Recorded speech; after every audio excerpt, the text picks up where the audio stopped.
This is coal. Don't be afraid. Don't be scared. The Treasurer knows the rule on crops. By 1990, no Australian child will be living in poverty. Well may we say, God save the Queen. Because nothing will save the Governor-General. Mate, because I want to do you slowly. I want to do you slowly. I believe we are in danger of being swamped by Asians.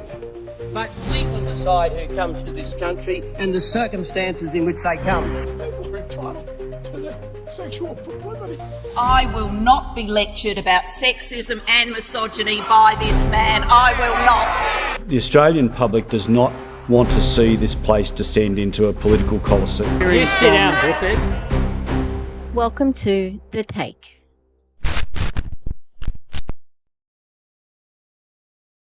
Hi, fancy meeting you here in this little old place.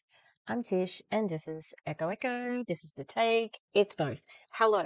So, big things are happening at the moment, and basically, Palestine is Gaza is being invaded by the Israelis, and they basically have a plan of taking the whole area.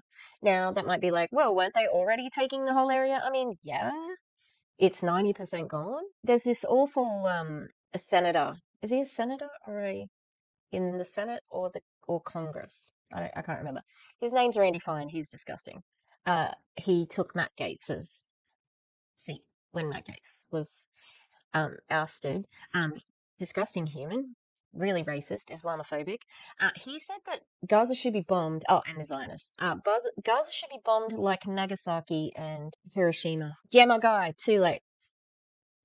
That's what it looks like. Some of the things that are happening as well. So Australia is recognising Palestine as a nation. By the way, I'm going to be doing a stream tomorrow about Ghislaine Maxwell because I don't want anyone to forget who the fuck she is.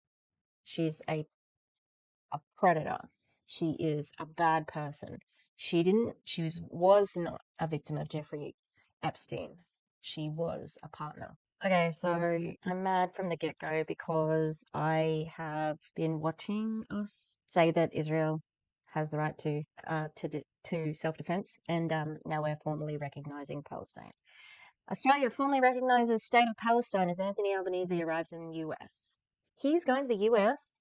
Fuck off. It reflects Australia's long-term bipartisan support for a two-state solution. It's never happening. It's never happening, and it's a ruse. They don't want that. They want one ethno-state, and they want Palestinians dead. And what state? What the fuck is left to declare Palestine?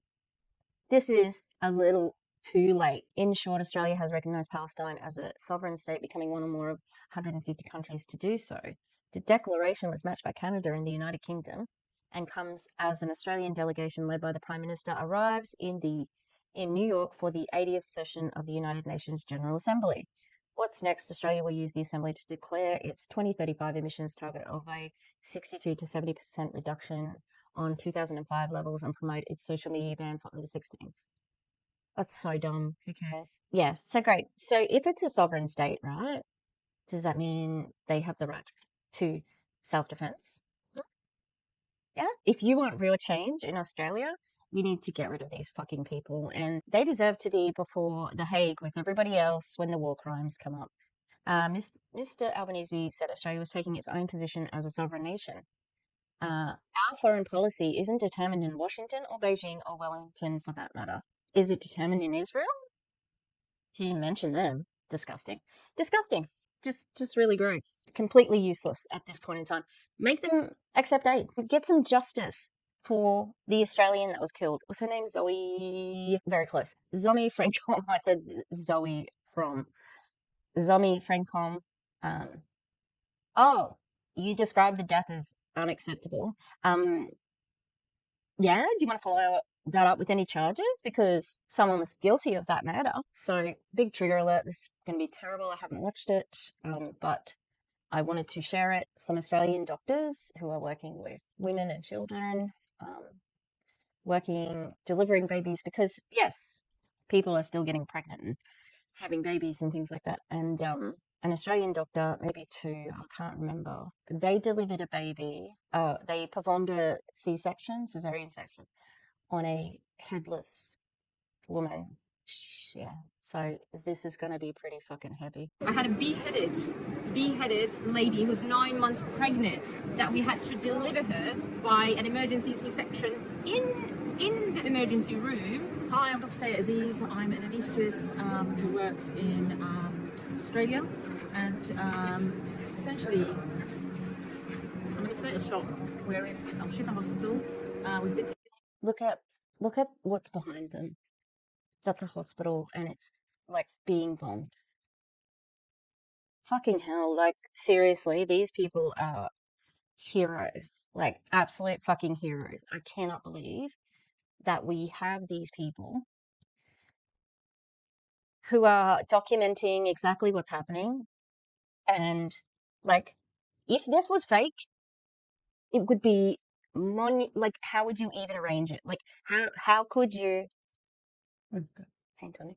How could you even organize all of the threads of the stories, you know? Like, it's insane to say that this is not happening. A week, it took us 2 attempts to try and get up to the north to come to Al Shifa, and we thought it was devastating in Shuhada Al-Aqsa Hospital, where we spent a couple of days, and we come to Al Shifa and it is catastrophic. It's cataclysmic. I can't even begin to explain how horrific the situation is. From an anaesthetic point of view, so many simple things that should be straightforward, it's just non-existent. So we have patients walking into theatre. We have patients coming in asking how their relatives are. We have, it's absolute chaos. They have to bring their own mattress. If they're lucky and they've rescued it from the rubble, they have to bring the patient on the mattress. The family members have to lift the patient onto the bed. The operating bed doesn't go up or down. It's broken. We essentially have no suction. There's no suction. We have to share a suction with the surgeons. And it is filthy. There's nothing to clean anything in. It's a miracle that we're getting anything done. There's no water. They cut off water. Which is not new. They restricted rainwater. Water that comes from the sky, they restricted, the Israelis. Do people know that? We have started at 8 o'clock this morning and it's about 11 o'clock at night. Now, this is us. The people from Gaza, the healthcare workers, have been working day and night. They do 48-hour shifts. Some of the healthcare workers have to continue on because the others can't make it. They're stranded, they've moved south. So they're working non-stop, tirelessly. They're all thin, hectic, exhausted. They've been malnourished for 2 years. They've been doing this for 2 years. And to see their dedication to each and every patient, to try and save each and every life, I'm in awe of them. I cannot believe they are continuing after 2 years. We have been here 2 days and it's been a shock. I don't know how they've been doing it for 2 years. It's unbelievable. Like, the lack of equipment. An operation that should take an hour takes 3 hours because they have to wait 20 minutes to find a suture, to find a pair of scissors. There's flies everywhere in the rooms. Like, there's just no way of maintaining any form of sterility. And the stress and the tension between the healthcare workers, each and everyone is worried about their situation. No one knows where they're going to go, what they're going to do. Like, you can sense the anxiety in the room, and yet they still manage to focus on the patient. I just don't know how they're managing to do it. And they're all having to worry about their family members, how they're going to feed them. They have no structure. Their children have been out of school for 2 years now. There's no schools. Healthcare is it's not collapsing, it has collapsed. Scholasticide is the erasure of schools, and that has come with universities as well. Palestine was well known to be just very intelligent people, and the universities were top notch. You know, the myth of the savage, like a savage Arab, right, is just ridiculous. And I heard watching a thing last night with Avi Schlein. He is a British historian. He was born in Iraq. He was a Mizrahi Jew, not a Ashkenazi. Ashkenazi Jews, just in case you don't know the difference, they are the European-based Jews. He was a Mizrahi Jew born in Iraq, and he said that when he was born in the 1950s, they lived happily, and there was a long history of the Jews living in Iraq with the Muslims, the Christians, like many different religions within those areas, and there was no issues. He said that they were quite well off, and they had servants and a lovely life, and they spoke Arabic. It looks like, from a lot of people's perspectives, that Israel was going to be the only safe place for Jews. And a lot of people fell for that narrative, and so they moved to Israel. And the Mizrahi Jews were not treated well because the Ashkenazi Jews took precedence. Okay, and so when they went to Israel, they were lower class. The father couldn't get a job. It was very, like a big step down from where they were in Iraq, and they were not treated as well as they were. And there was this, and Avi Shlaim even said, there's this myth that Muslims and Jews have always fought, and it is not true. It is not true. So the scholasticide is significant because it is trying to take away all of those systems that would make them valuable people, They're valuable regardless, but I don't know how it's functioning. And, patients who should be going to intensive care, who should be coming back, getting a relook, they can't. There's no way. I have had to take patients out into not even a recovery. It's literally taking them onto the floor. I have no idea what's happening, and just getting the family members to look after them. They can't even do any dressing changes. There's nothing. And then on top of that, the bombs are dropping constantly. There was a bomb outside the hospital front door. Today, we've only been here 2 days. This is 2 days in a row. Today, we've had zero internet. We've got no Wi-Fi. There's no way of communicating with anybody. Like, it's intentional psychological warfare. I'm not sure what's happening, but that's scary. And like she said, they've been there for 2 days. That's frightening, and that's it. That's the psychological warfare. And also, that's what they used to do when they were mowing the grass. Mowing the lawn, sorry. They used to go in and harass people just to say, here we are, we're going to come back, and we're going to come back. And it's that psychological warfare that they've been doing for many years. This has to stop. They need to stop throwing the bombs. We need absolute unimpeded medical aid. We need food, nutrition. There's no way that patients are going to heal. And the worst part is it's all children and women and young families. Like, it's a stain on our humanity, and I am ashamed to call myself human. I'm ashamed to be an Australian who has basically remained silent. The F-35 darts are not non-lethal. They are absolutely lethal. And that is the Elbit systems, what they provide. And I would challenge any minister in the Australian Parliament to come and spend a day here with us. I would love for them to spend a day and then decide whether their F-35 parts are non-lethal. So we need to have an arms embargo right now. Enough is enough. Just an example of one day today. So it's got just, one mass casualty. So one mass casualty, and that's, they say, the lucky one. Or, oh, you haven't seen anything yet, Dr. Nada. So at least 10 to 20 dead on arrival, or GCS3 that we can't do anything about, and we don't even have painkillers. The only thing that we have is ketamine. So you just want to give them something for comfort and not to die in a bad way in front of the parents or in front of their family or the other way around. I had a beheaded lady who's 9 months pregnant that we had to deliver her by an emergency C-section in the emergency room, and luckily the girl is That's outrageous.